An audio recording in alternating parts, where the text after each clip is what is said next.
afternoon to you. 4 o'clock time for Sports4CLE. Thanks for joining us. Hope you're having a great day. Plenty of Browns to talk about. A little later in the show, Tyler Johnson will be along. We'll talk plenty of Browns draft and free agency. The Browns continue to build out their roster, getting ready for rookie minicamp, which will get underway a week from Friday. So not this weekend, next weekend out in Bree, all the rookies will be out there on the grass, as Andrew Berry and Kevin Stefanski like to say. Andrew Berry a little busy today as well. The Browns signed a guard, Colby Gossett. Gossett will be in his 4th NFL season, was out of Appalachian State. Originally selected 6th round by the Vikings. Did spend some time on the Browns practice squad in 2019. For his career, has appeared in 39 games, 9 starts. Appeared in all 17 games with 4 starts for the Atlanta Falcons a season ago. Let's welcome in Brad Spielberger, Pro Football Focus. Brad, a young guy who has some starts in the NFL and has played some games in the NFL. Not a bad depth piece on the interior of that offensive line at this point in free agency. Yeah, especially after going through the draft. It's late in free agency. There's not going to be a long list of players. I like to often say you should actually have the best depth at your strongest position groups, which maybe sounds counterintuitive, but if you're relying on that to be a strength of your roster, you want to also, not have that fall off a cliff if a guy gets hurt. So I like continuing to reinvest the interior of that offensive line. Let's take a look at the Browns draft board and a number of guys from the top 100 for Pro Football Focus. You see DeShaun Jones, a guy they took in the 4th round. Luke Weipler, again, an offensive lineman in the 50s. They took him in the 6th round. Cedric Tillman took in the 3rd round. Siaka Ika, Isaiah McGuire, Cameron Mitchell at 111. Your favorite and least favorite picks, and then an overall impression. I mean, given they didn't get into the 3rd round, didn't get into the draft until the 3rd round, that's pretty impressive, the talent they've assembled. As well as you could have done, not only getting top talent, guys that are clearly very, gifted players, but also addressing needs, right? They did still probably go best player available, and it happened to line up very nicely with who was available. So, look, I will go with DeShaun Jones with where you got him. He is at 6'8", about 375 pounds. You throw in the Ohio State tape from last year, both him and Paris Johnson looking like first-round prospects. He actually can move pretty darn well for his size, but a really good pass protector. Occasionally, guys would get underneath him just because of how tall he is, but he has a good, solid anchor. He can move in space as a zone blocker. And, yeah, obviously some stories are trickling out about why he fell. A great basketball player. And there's one kind of rumor going around. He's already tweeted it's nonsense, but that he apparently wanted to be in the NBA or something like that. But the talent is evident. It's obvious. And you go to a situation where it's a veteran room for the offensive line. He's not going to be asked to start right away with the recently extended Jack Conklin. And you just get Bill Callahan to coach him up like he has so many times before. Yeah, and the flip side of a guy like that is at some point it will click. Man, if I'm set up to make a real lot of money if I just do the kind of things that football players do. Right, exactly. The easy motivator is pointing to, again, the same guy, saying, hey, look, Jack Conklin making $15 million a year. Cedric Wills just got his 5th-year option picked up for a good chunk of change. So, the guards, both of the highest-paid guards in the NFL, you can definitely, say, hey, look, it's not the worst idea in the world to get your head on straight. If it's not on straight, to really, anchor down, play some good football, and get that really true big payday, which is a whole lot bigger than a 4th-round draft slot. Were there any picks that you didn't like, and was Jones your favorite? To be quite honest with you, I'm not just, catering to the crowd here. I really have no issue with any of the picks they made. I think at a certain point, you also can't really knock later picks, right? They are kind of flyers. I think they continue to reinforce positions that they should have. I like getting another Northwestern corner in Cam Mitchell. We'll talk a little bit about Luke Whippler, perhaps. A guy that was super high on most people's boards. Wondering why he fell as far as he did. It's unfortunate, too, because he's a young guy that probably could have gone back to college and just played another year at Ohio State. But, I'm not just being, just copping out of the answer. I really have no issue with any pick they made. Yeah, we had a voicemail that asked that yesterday, and I don't think there were any that were questionable or head scratchers, if you will. 10 best undrafted free agent signings. This also from Pro Football Focus. They go with Ronnie Hickman for the Browns. 145 on the PFF Big Board ranking. Coming off a breakout season for the Buckeyes in 2022, 88.9 coverage grade on the back end of 5 pass breakups, interception, only a 43.3 reception rate against, and allowing a 39.2 NFL passer rating against. Hickman is a guy that if he comes in and does the kind of things that he did in college, he could have find his way onto this roster because they do need some depth at safety. Yeah, I think he could certainly earn a spot on this roster. You know, the opening 53, I know our draft analyst Mike Renner was super high on him. His testing was incredible, which is probably why he fell a bit. And also, I mean, the safety class in general, realistically, there wasn't a pick off the board until 45th overall with Brian Branch, and he's not even a true safety. Like, the whole position came off the board very, very late, and that's probably why, maybe Hickman didn't actually get picked because teams felt more comfortable saying, hey, we'll probably still have this guy available to us. He's an in-state guy from Ohio. But yeah, very productive. I think a good kind of high floor, maybe a little bit of a limited ceiling, but those guys can play pretty early at safety on the back end, just keeping everything in front of them and making smart, sound football decisions. So the question is, do you think Andrew Berry adds to this group? There's still some interesting named free agents out there. Do you think they add a free agent or two, and who are some names that you think Browns fans should listen out for? Yeah, I think you could maybe still add one more edge rusher. I think he may have even been asked at his post-draft press conference about potential additions, and he may have cited that position as one to keep an eye on. We talked to Isaiah McGuire the last time I was on. I think he's going to contribute on early downs pretty quickly.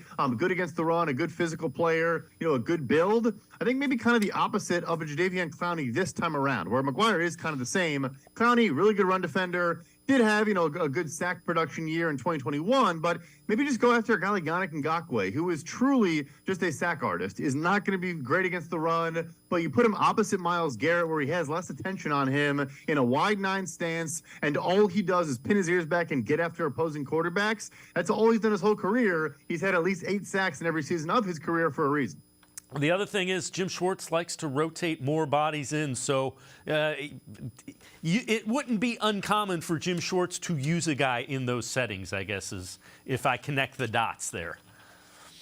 Oh, 100%. Right. He'd be more open to, hey, this guy's going to play 400 snaps for us, but in a very specific role. I think that's what makes him a really good coach. And I think you see more and more smart teams around the NFL do this. I think Philadelphia is one of the best in the league at it. And maybe Schwartz, when he was there, had something to do with that, where this platoon approach at defensive line, I think is going to become more and more of a trend across the NFL.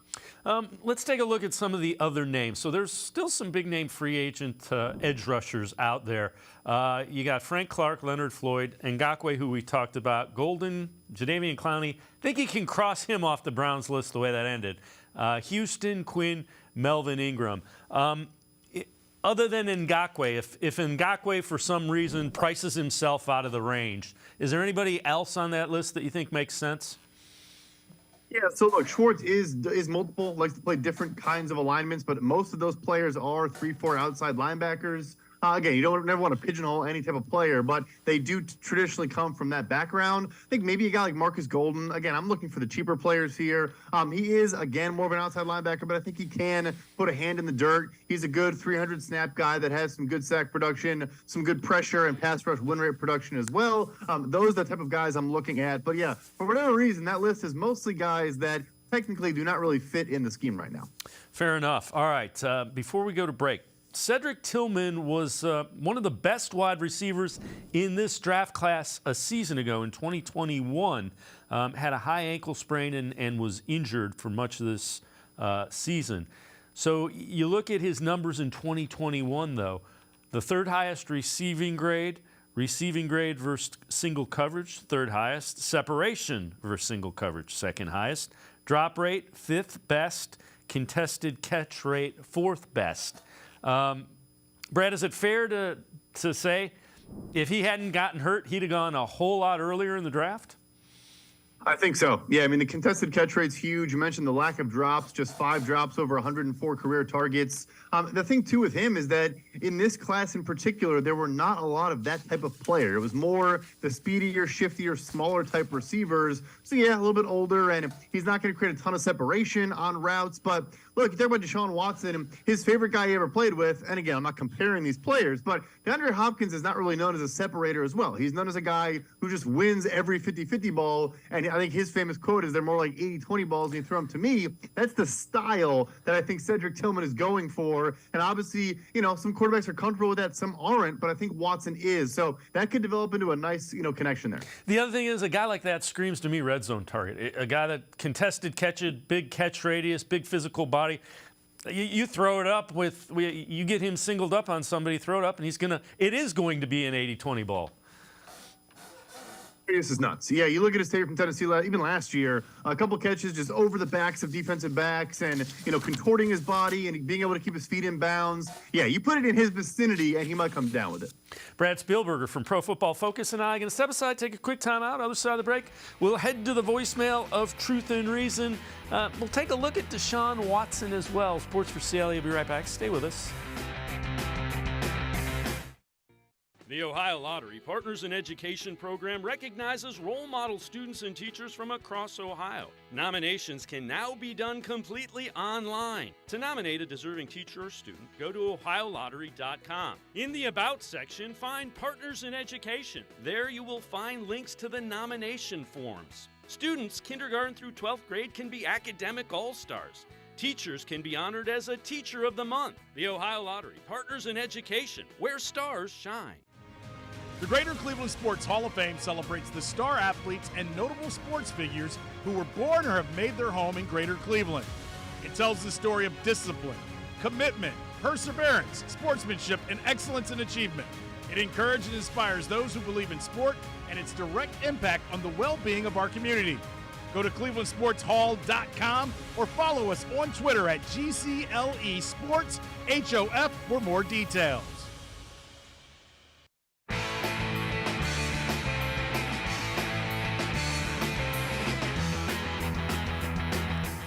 We continue talking Browns with Brad Spielberger from Pro Football Focus. Let's head to the voicemail of Truth and Reason. I don't understand why everybody has this pessimistic outlook after the draft, especially when the Browns drafted Cedric Tillman. I thought that was a really, really smart move, just because of what he's capable of. And, nothing is ever good enough for what the Browns do. Kevin is changing the offense, and people always complain about that, or the Browns drafted or traded for whatever football player.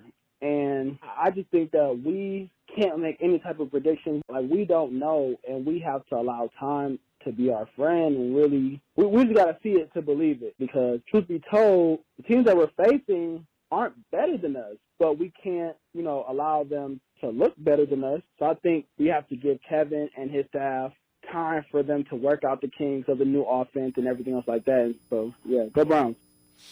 As always, appreciate all of the voicemails. Brad, I think there's a couple of things. I think people are basing a lot of their questions on the 6 games that DeShaun Watson played a season ago. And the AFC is just loaded with really good quarterbacks now. I mean, it's crazy. You look at the list of top 10 quarterbacks in the AFC, it might just be the top 10 quarterbacks in the entire NFL. It's pretty crazy, the disparity between the two conferences. It really is. But yeah, I think the interesting thing to me about this draft, and he's saying, it's never good enough. I actually think they added a bunch of players that will impact 2023, which is crazy to say about a team that did not pick until 74th overall. Now, is it are you taking a bunch of shots and maybe getting the highest ceiling, highest upside players? No, but obviously the Browns did that for a long time with a lot of early picks, and it didn't really pan out. So you added, in my opinion, Tillman, I think, will make an impact. I think Ika will make an impact right away. And then, McGuire as well. And the guys that don't are legitimate, solid depth at positions that are important on the offensive line. I think you should be very happy with where everything sits right now. When you and I are talking needs and all that, we're really kind of nitpicking this roster. Yeah, it's a really good roster. And, think about Elijah Moore as that second-round pick, because you gave up 42 to get somebody who's played in the league, wasn't in the greatest situation for him in New York. Change of scenery could do a lot. This is from CBS Sports. Biggest post-draft questions for each and every team.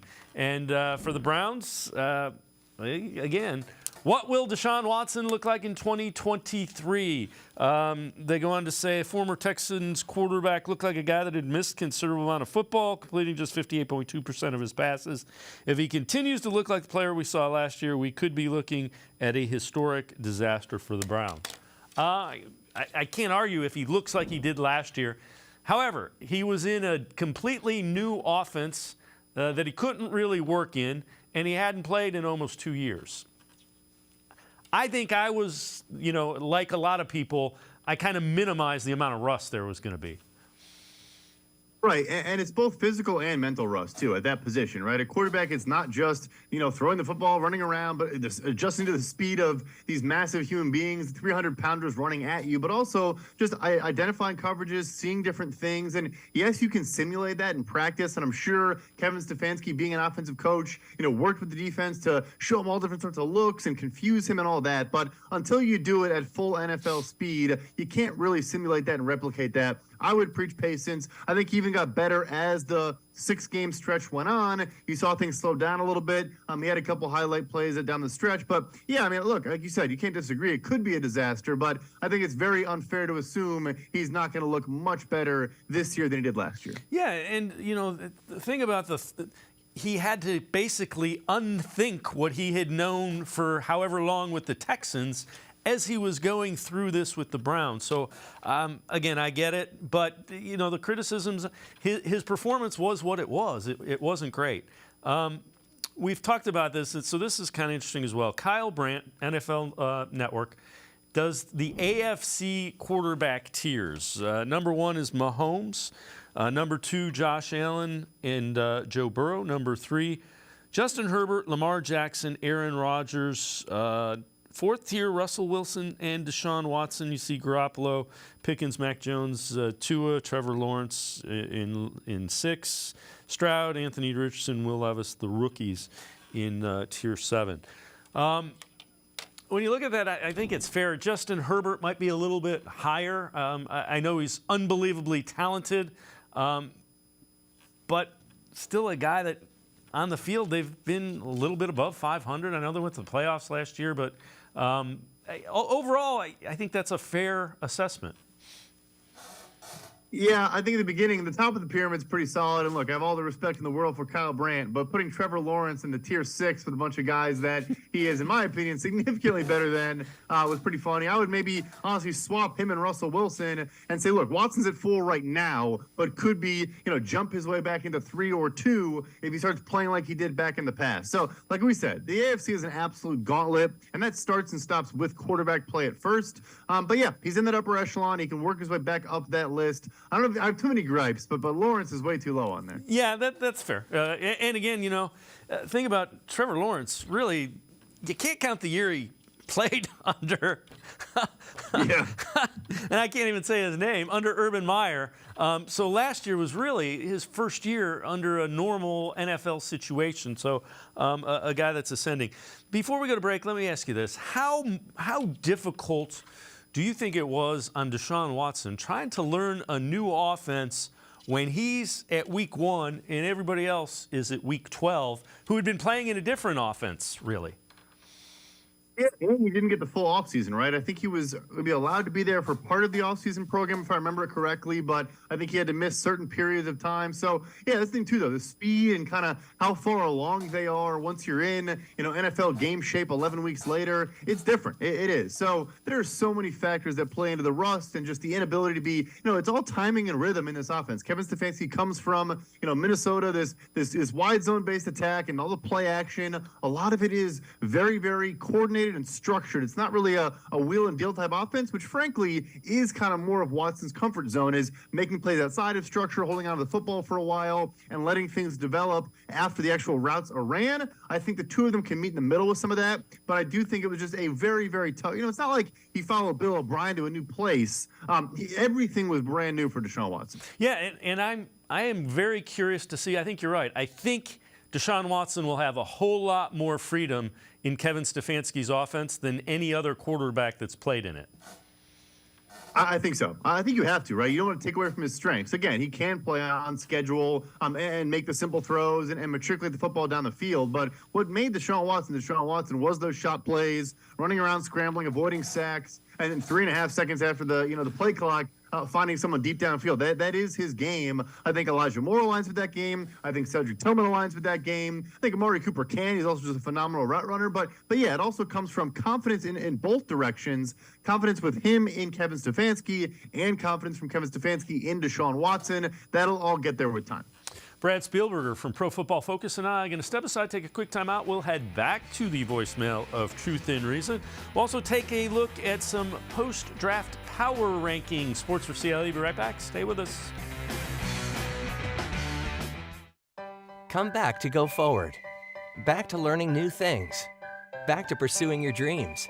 Tri-C has flexible learning options to fit your life. And every year, more than 1,000 local companies provide Tri-C students with real-world learning. The right education can boost your lifetime earning power by hundreds of thousands of dollars. Start now with a college education you can afford. Tri-C, where futures begin.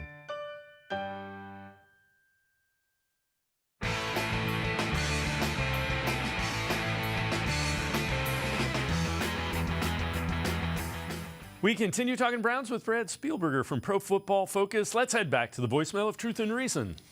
Hey, how's it going? This is Nathaniel. I'm a huge Browns fan, and looking at all the fifth-year options that weren't picked up, I'm looking at Isaiah Simmons. I think if the Browns go after him for a one-year rental, giving up like a third-round pick, we can go to Super Bowl this year. Think about JOK, Isaiah Simmons, all in the nickel package with our corners that we have. It'll be completely locked down. What do you think? Thanks. As always, appreciate all of the voicemails. Brad, I'm not sure the Cardinals necessarily want to trade him. They are in rebuild. A third-round pick, I can't see the Browns doing that. They value those picks a lot. But your thoughts?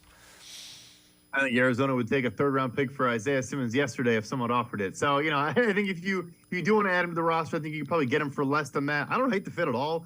He is kind of a jackknife defensive player. You can move him around. He can contribute to the pass rush a little bit. With Jim Schwartz, like you said, he can play as a slot-type player, can play as an off-ball linebacker, safety. He's very, very versatile. And I do think they'd like a player that has coverage ability, can do different things, and frankly, might just need a reset, although I guess he could get that with Jonathan Gannon in Arizona. But yeah, I don't think they're dying to move him. But also, yeah, if Cleveland called and offered a third, he'd be a Cleveland Brown the next day.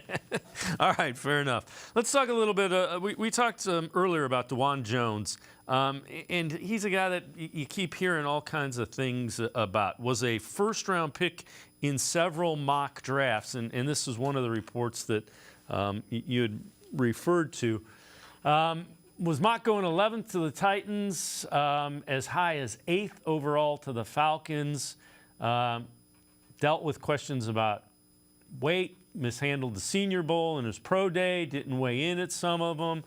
The thing that Jones has come out and vehemently denied in this is that he told NFL teams during his interview that his dream was to play in the NBA, not in the NFL. Again, none of those things, I could see where those issues might scare you off, taking him at 11, 8, even in the first, maybe even in the second round. In the fourth round, none of those scare me even a little bit. No, I couldn't agree more. And the only thing on there that's actually, I won't say true, but I think actually is meaningful is the Senior Bowl. I think he kind of tweaked something and then just kind of sat out or missed a bunch of events, maybe non-football events as well. I remember that getting brought up to me, but the funny thing is before that, there's clips of him at the Senior Bowl taking edge rushers for a ride for about 10 yards down the field in a one-on-one block setting. So, like the talent is undeniable, like I said. For his size, there's the planet theory. Like, there are not a lot of human beings walking around on the face of the earth with the athletic ability of him. Like you said, it's scary when you do it in the first round or second round. When you're sitting there outside the top 100, these are the swings you take, and if it doesn't work out, it doesn't work out. If it does, you maybe just, uncovered a gem. Let's talk a little bit about some of the other drafts that you liked. Let's start in the AFC North, and then tell me some of the other teams that you think did really well in this upcoming draft, or the draft that just the AFC finished. North for me. Yeah, it's been a long draft season for all of us, right? Yeah, I think the winners of the AFC North outside of Cleveland were the Cincinnati Bengals. I think Miles Murphy from Clemson, I'm not really sure how he fell as far as he did. He isn't quite refined as a pass rusher, but I think will play on early downs for them against the run immediately and will develop more as a pass rusher over time, but tested phenomenally. I think you can just tell he's raw. Not a lot of hand usage, not a lot of counter moves like an inside move or a spin move, just kind of uses power every time, which, the best athletes, the Clemson and Alabama type guys can do. But I think that'll come over time. DJ Turner, the corner from Michigan in the second round, I think was another phenomenal pick. Ran a 4.26 40 at the combine. You see that in his recovery speed. A good up at the line press coverage player. I think he might play for them right away as well. And lastly, safety Jordan Battle out of Alabama, another really good pick. A guy that I will again think could play pretty early. So it's funny. The Cincinnati Bengals, kind of used to get mocked and didn't have the best approach. They've been really sound in their roster construction, the draft and free agency the last couple of years, and that continued. Yeah, the Ravens got Zay Flowers. That's a guy that you team him with Odell Beckham Jr. and Lamar Jackson, and it's like, that's not going to be a fun offense to deal with. Yeah, best of luck to Jim Schwartz with that one. That's why you hire him and bring him in. They're going to be dynamic. They're going to be fast. I think he's very different, too. Like Rashad Bateman, Odell Beckham Jr., and Zay Flowers all win in different ways, which is always a good thing to have on your offense. And no, don't forget Mark Andrews, a tight end as well. So they did have a good draft. I don't really love the Trenton Simpson selection, the off-ball linebacker in the second round. Obviously, they come out and decline the fifth-year option for Patrick Queen, so kind of the writing on the wall there during the draft. But, yeah, they were fine, but only had 5 total picks in the class. And, they didn't do poorly, but I don't think they significantly improved outside of adding Zay Flowers, in my opinion. What did you think of the Steelers draft?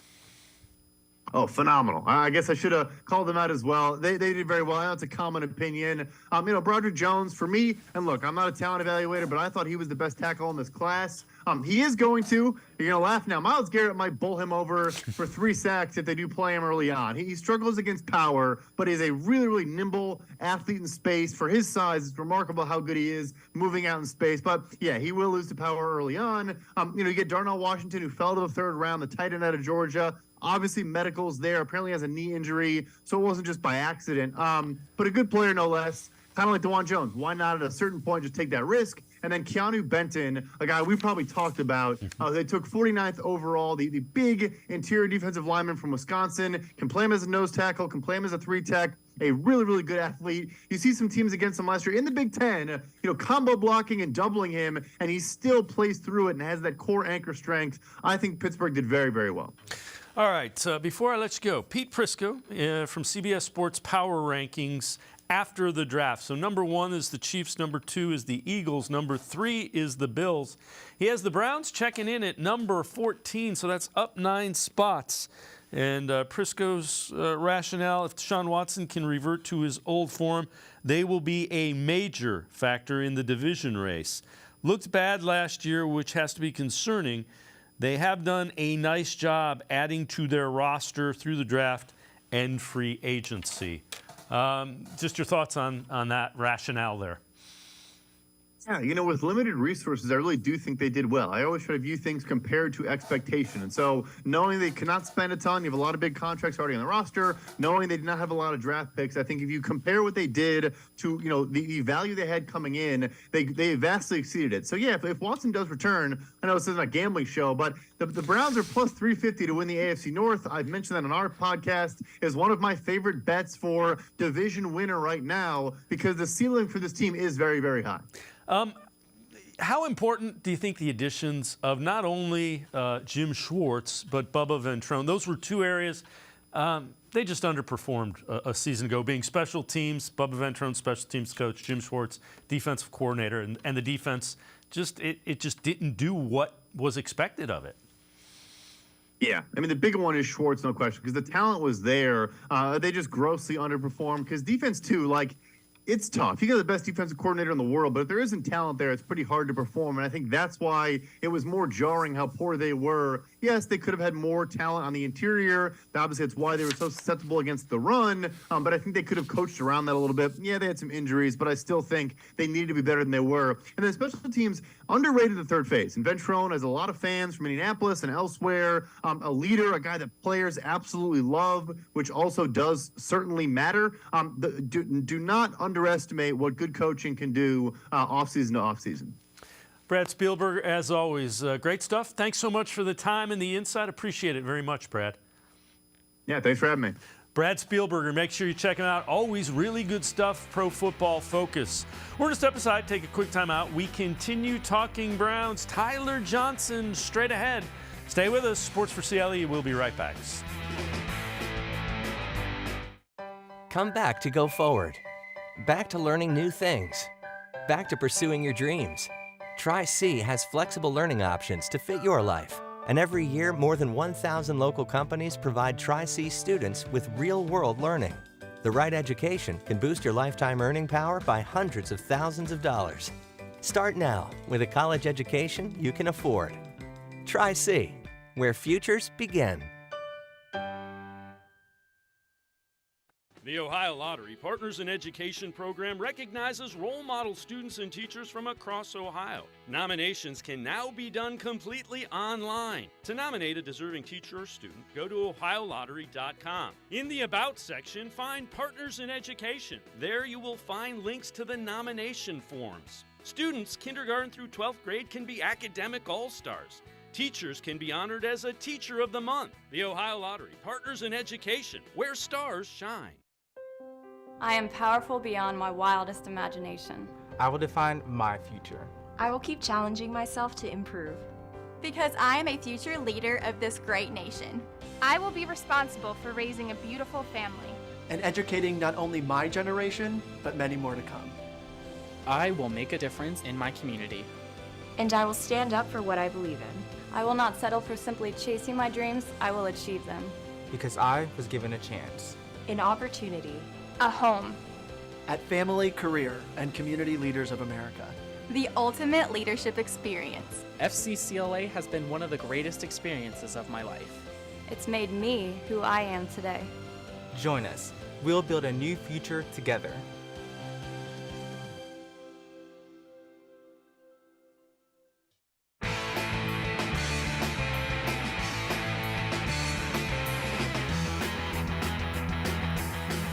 Sports4CLE continues. We continue talking Browns. Let's head back to the voicemail of Truth and Reason. Hi, Dave.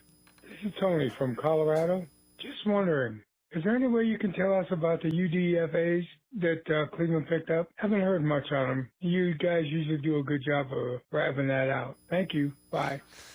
All right, as always, appreciate all of the voicemails. Let's welcome in Tyler Johnson, Faithful Dogs podcast, as well as Network 216.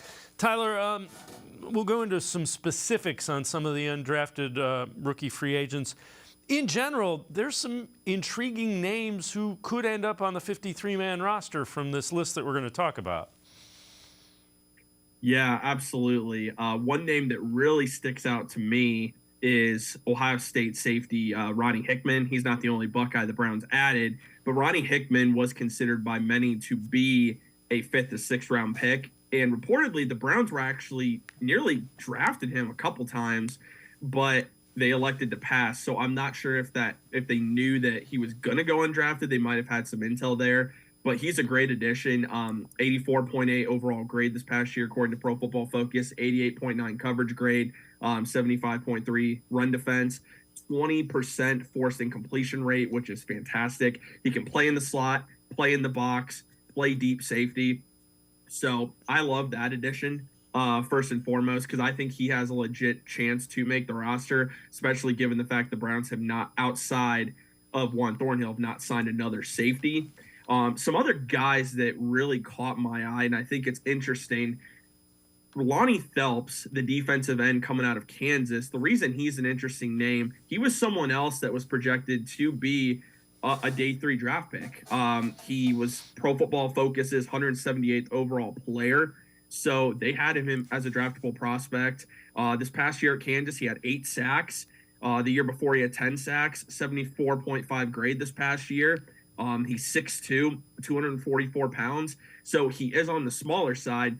But the thing that's interesting about him, Dave, is that the Browns gave him some guaranteed money. So they must have a feeling that he's going to contend for a roster spot. They gave him $250,000 guaranteed. Another guy they gave some guaranteed money to is Mohamed Diabite. Hopefully I said that name correctly. The linebacker out of Utah and also the transfer out of Florida. They gave him $250,000 as well. So Andrew Berry has spent a good amount of money on some undrafted free agents. And with Diabite, he was another guy they projected to be drafted. He was their 236th overall player, but he had an 83.9 pass rush grade this past year, 66.3 overall grade. So the grades aren't fantastic. 38 overall tackles, but the Browns have some diamonds in the rough here. And I think that's why Andrew Berry traded away that 7th round pick, is so he could go out and make these UDFA deals, because the Browns added some real talent. Let's take a look. So we're going to take a look at a running back, Hassan Hall from Georgia Tech. 22, you see the measurables, 4.45, 1.58, 10-yard split's not bad. 18 reps, that's at 225. That's not bad as either. The 3-cone is pretty good as well. Led the Yellow Jackets in rushing. Again, that's a little bit of a different one. Track athlete, has excellent speed. They ran a spread offense, so he could potentially be a kick returner as well. Just a little bit about what you think with Hall. You see he's 22. Yeah, Hassan Hall is someone that really wasn't on a lot of boards. I mean, PFF didn't have him. I don't think Pro Football Network did either. So kind of slid in this process. 8.66 RAS score, so you really like to see that. Runs a 4.4, so he's got speed to his game. I think the big thing with him that I really liked is the fact, if you go back to his some tape when he was at Louisville, he was that kick returner and punt returner, and he had a couple touchdowns during that time on returns. I think that's an added dimension that he would bring to this Browns team, because we don't know the full status of Jakeem Grant, and if he's going to make this roster, it's going to be a lot more difficult, especially after adding Cedric Tillman through the draft. And now you have a lot of competition at wide receiver. So bringing in a guy like Hassan Hall, who they also gave some guaranteed money to, I believe they gave him $125,000 of guaranteed money. I think he has a legitimate shot to make this roster as well, not only as a running back, but if he can add that dimension as a returner, I think he does have a good chance to make this roster. I like what I've seen out of him so far. Again, I'm really just surprised that he wasn't on a lot of overall draft boards, and there isn't a lot of total information about him out there as a prospect either. But a good find by Andrew Berry in the front office. All right, so we're going to take a look at a couple of safeties. We've talked about one of them, Ronnie Hickman from Ohio State, and you see 26 solo tackles, 7 pass deflections. Didn't test athletically, which is one of the things that hurt him. Perception was that he wouldn't test. Never got to prove one way or another. Strong production at a pretty high level program as well. Says he scrapes almost like a linebacker, which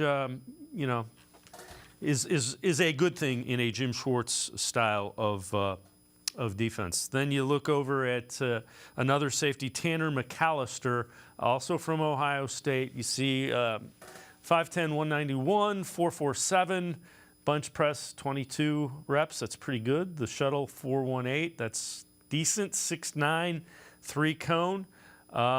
Again, was a corner, moved to safety, so he's got pretty good ball skills. What do you think of McAllister? That's another guy that's just intriguing. They're bringing in a number of guys. Yeah, Tanner McAllister he's really got a cool story coming from Oklahoma State. Actually, just before I hopped on here, we had the opportunity to interview Tanner McAllister. And I can tell you that coming from Oklahoma State, he was familiar with Jim Knowles' defense, and that's a big reason why he transferred for Ohio State for his 5th year to be able to continue with Jim Knowles. But he can play out of the nickel, and he can play safety. Jim Knowles is actually the one, he said when he got to Oklahoma State, that they wanted to move him to safety because they believed that that's where he was going to be most effective, but also they wanted to have the ability to use him in the slot. And so you saw he played that role for Ohio State this past year. He had 20 solo tackles this past year, 3 interceptions. The stats don't really stand out to you. I just think he's a really solid football player. Now, Ohio State also, keep in mind, under Jim Knowles, and this is why Ronnie Hickman's stats went down too, not only learning a new defense, but Ohio State likes to rotate their safeties. You have Lathan Ransom, Josh Proctor, Tanner McAllister, and Ronnie Hickman. So they're rotating all these talented safeties in and out, and even Sonny Styles. So I think that's why Tanner McAllister really slid down some draft boards. He also wasn't invited to the combine, and I don't understand that personally. I really don't. I think he's another diamond in the rough that Andrew Berry has found here, and I think he has a good chance of trying to claim a roster spot because, like you said, Dave, he can play nickel and he can play safety. So he has that versatility, and we know the Browns really like players that can play more than one role on offense, defense, or special teams. So I really like Tanner McAllister coming out of Ohio State. Might sound a little biased because we're talking about a lot of Buckeyes here, but Ronnie Hickman, Tanner McAllister, these are guys that have a legit chance to make this roster. And I like that Andrew Berry is one of the GMs that spends more money on these undrafted free agents because you can find some guys that can make your roster and at worst case end up on your practice squad and still contribute for you this year. So we're going to take a look at a couple of, an edge rusher and a guy that's listed at linebacker as well. So Lonnie Phelps, we've talked about him, edge rusher from Kansas.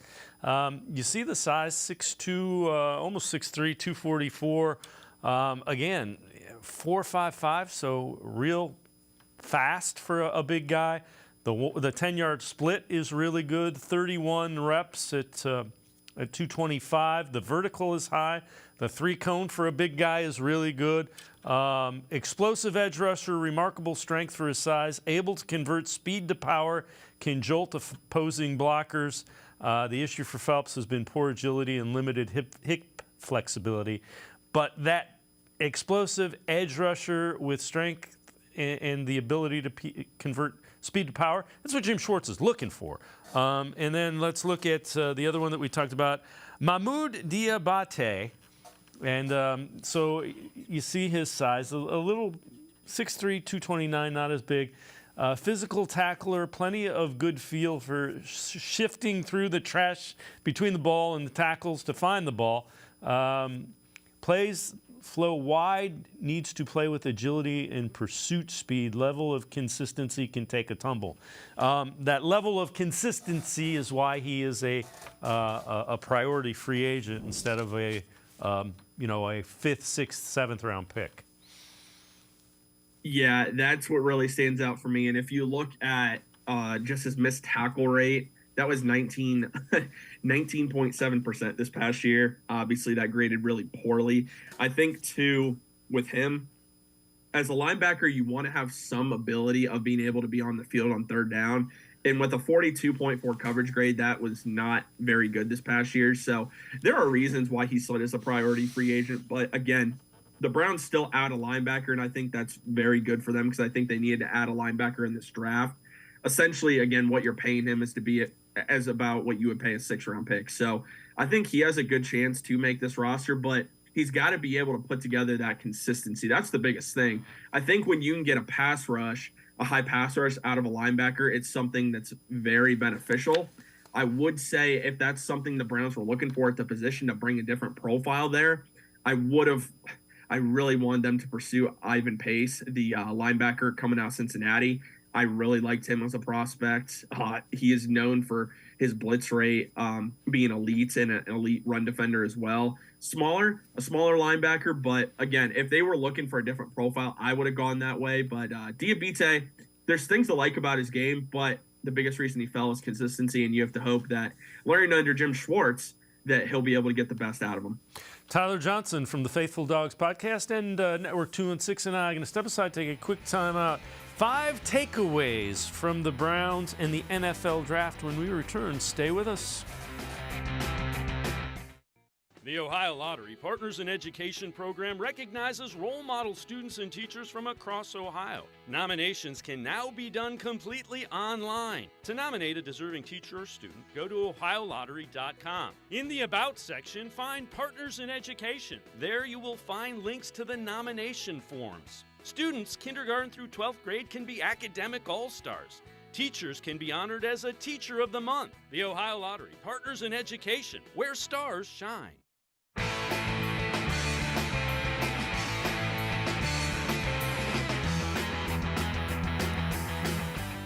We continue talking Browns with Tyler Johnson from the Faithful Dawgs podcast as well as Network 216. 5 takeaways from the Browns 2023 draft. This from BrownsWire.com.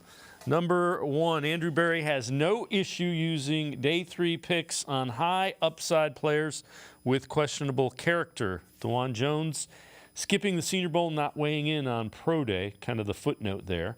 Number 2, the building is quite fond of Jerome Ford, as the Browns did not take a running back in the draft. Number 3, they are finally getting greedy at wide receiver, and that's a good thing. Number 4, it seems like the Siaki Ika selection was a Jim Schwartz pick.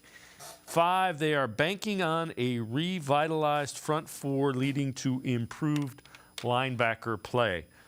And Tyler, you know, when you look at that, I had said that yesterday because the question was asked, why didn't they take a linebacker? They think all their linebackers that they re-signed are going to be healthy, and they think they're not going to have guards and linemen all over them because they've pushed through the defensive tackles. Yeah, I still would have liked to see them add a linebacker earlier in the draft. I think the one that really sticks out to me is Trenton Simpson, the linebacker from Clemson that we've talked about. The fact that he fell that far and the Browns didn't draft him really surprises me, or they didn't even trade up for him to be able to secure him. That surprised me, and then him going to the Ravens really hurt. But just off that list that you shared, I mean, being able to get DeJuan Jones where they did, and I know there are some character concerns out there, he's going to be a starting offensive tackle for the Browns at some point. I really believe that, and I think he's going to prove a lot of people wrong. I mean, look at the size, 6'8", 374 pounds. He is an elite run blocker, 85 grade, elite pass blocker, 78.3, and zone grade, a 90.8. So he is elite at a lot of the same offense that the Browns are going to end up running here with DeShaun Watson. So I think that's just a home run draft pick, especially when you get to pick 111. It was a no-brainer because you have your future right tackle. And then talking about wide receiver, Cedric Tillman, again, he was not someone that I really looked at a lot just because due to age. Andrew Berry likes to stick within his age guardrails. The fact they took him, it shows that doesn't really matter as much. They're looking for really good football players, and I think that really stands out. 6'3", 213 pounds. He is someone that I think if he would have been able to come out in 2021 or would have came out in the 2021 draft, he would have been a lot higher of a draft pick because he was phenomenal in 2021. 2022 had a broken ankle injury that really affected his season, only played in 6 games. But if you look at the injury he suffered, and it looks really bad, the fact he was even able to come back in 2022 is remarkable. And the fact that he even did just shows how much he loves the game of football. So love that pick. And then Siaki Ika, that is for sure a Jim Schwartz pick. You could see how, I mean, the Browns even showed it basically, how happy Jim Schwartz was to be able to get him. I wasn't as huge of a fan of this because there were just other guys I liked. But hey, one thing he's really good at is stopping the run. He's elite at that. He also is really good at pass rush rate, 12.2%. So you know what? If this is someone Jim Schwartz really wanted, I'm not going to doubt Jim Schwartz, and I'm going to trust him with this pick that he's going to be able to get the best out of him because Ika was projected a first rounder going into this coming season. So just something to keep in mind with him. Yeah, and I'm with you. I said on the show I wasn't crazy about Ika. I saw the comps to Danny Shelton. That's who his comps from the NFL was. And that's nothing against Danny Shelton. He had a nice career.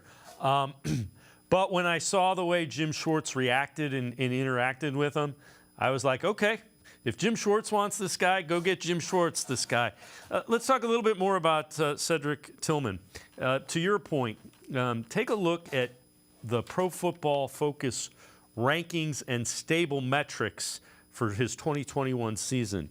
96th percentile receiving grade, 94th percentile in receiving grade versus single coverage, 93rd percent in separation percentage, 92nd percent in the ADOT.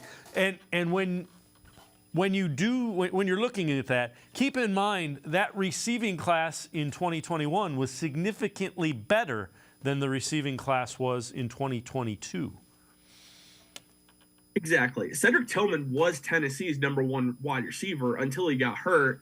And this isn't a slight to Jalen Hyatt, but Jalen Hyatt was not really on a lot of NFL teams' radars until Cedric Tillman got hurt, and Jalen Hyatt was really able to showcase his abilities. Keep in mind with Cedric Tillman too, Dave, some of his best performances were against Georgia and Alabama. If you look at 2021 and 2022 against Georgia and Alabama, this is combined against both of them. 24 receptions, 424 yards, 17.5 yards per catch, and 2 touchdowns. I mean, the Browns have a future starter at wide receiver. I think at some point, maybe even after this year, he will replace Donovan Peoples-Jones.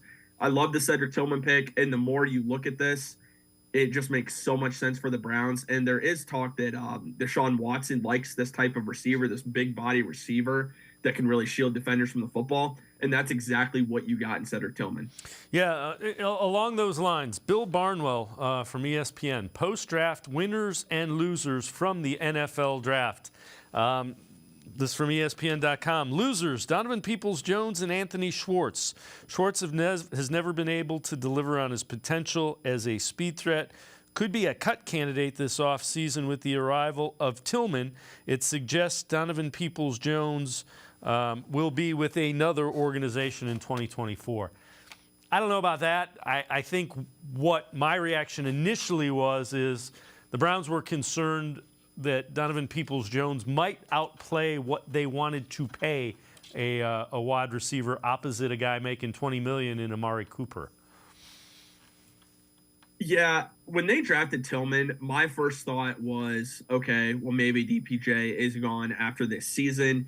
See, the Browns have a lot of tough decisions to make regarding the future of the wide receiver room.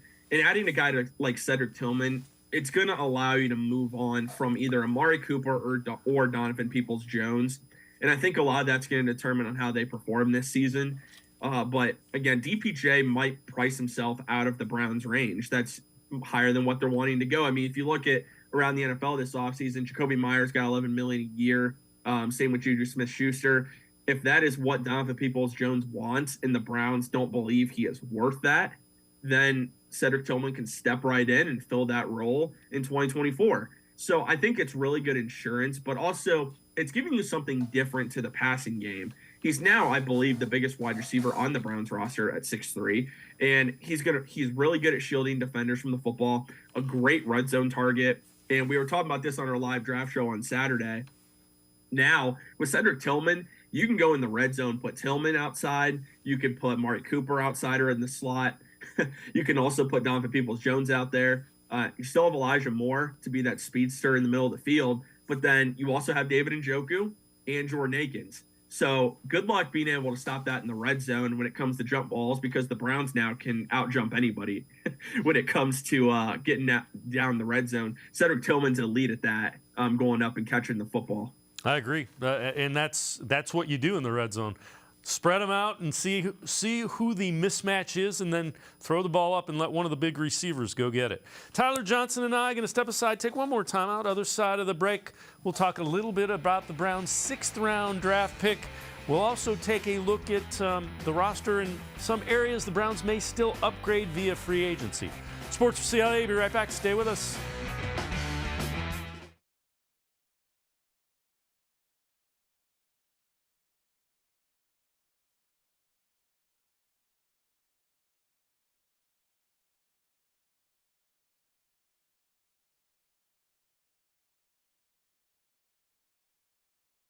By hundreds of thousands of dollars.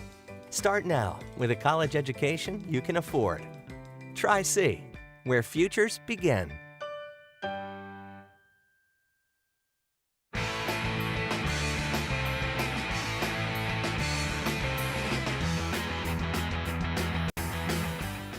We continue talking Browns with Tyler Johnson from the Faithful Dawgs podcast as well as Network 216. Tyler, I know you're a big fan of the 6th-round pick, Luke Whippler, the center. And take a look. This is something that you tweeted out about it. And take us through what you like about Whippler, why you think he lasted till the 6th round.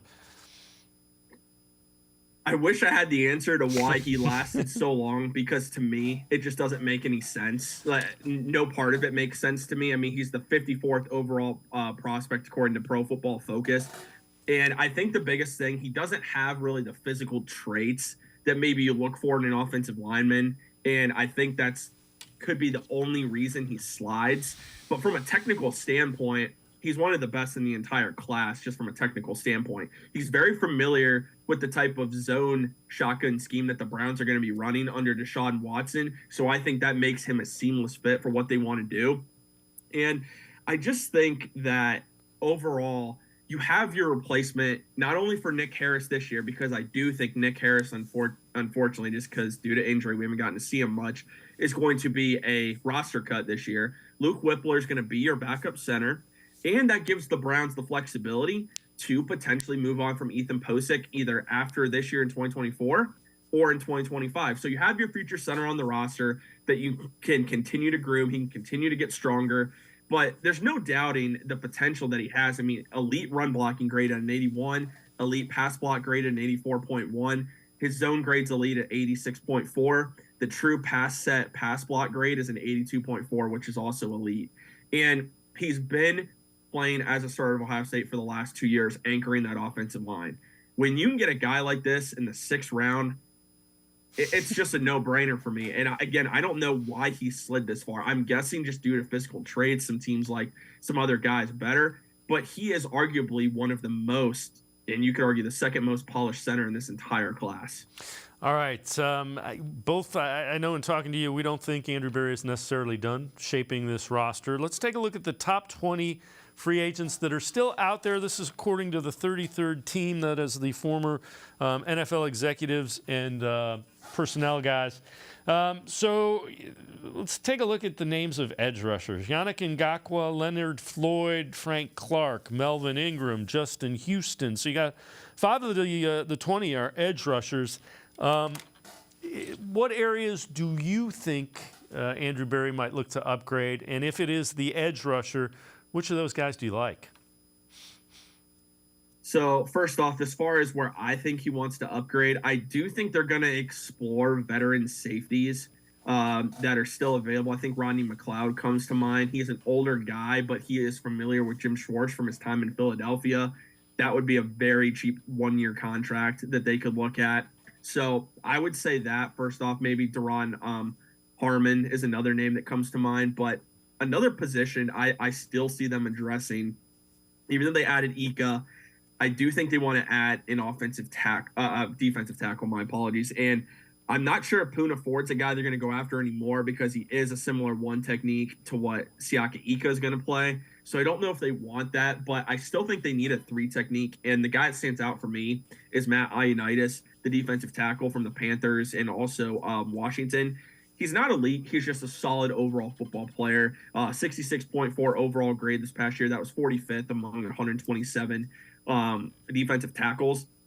But I think he could be on a really cheap deal for 1 year, maybe 1 year, $5 million. You have your 3 technique. He doesn't necessarily need to start for you, but has the ability to do so.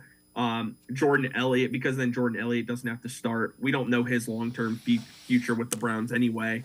So Matt Ioannidis sticks out for me at defensive tackle. But then at defensive end, Melvin Ingram and Justin Houston are the 2 names. I'm not sure if the Browns are going to adding an edge rusher, because they did draft Isaiah McGuire, and they gave good money to Lonnie Phelps as an undrafted free agent. So I'm not sure if they're going to go that route, but either way, I expect Andrew Berry to probably make 2 or 3 more signings. And I think running back is another position. Even though we mentioned Jerome Ford and they might really like him, I do think they need to add another running back to that room. So Justin Jackson's a name that really sticks out for me as a guy that could potentially add. I don't see them being in like Leonard Fournette or Zeke Elliott, any of those guys, but Justin Jackson's a name that kind of sticks out as more of an underrated type of addition that would be really cheap. Or they just wait until after the preseason and see who all gets cut. That's another way they could end up going. Yeah, and they could do that at any of those positions as well. All right, before I let you go, this is interesting Bleacher Report. Post-draft division rankings. Number 1 is the AFC North. Number 2, the AFC East. and number 3 is the AFC West. About the North, all 4 squads have a legitimate shot to make the playoffs. Top-heavy division with 2 playoff-caliber squads that can potentially reach the Super Bowl. Lastly, the AFC North clubs that missed the playoffs last year made some splashy moves that can close the gap between the contenders and the pretenders. And you see the rationale there. The AFC will be absolutely brutal, which will make it a very fun NFL football season.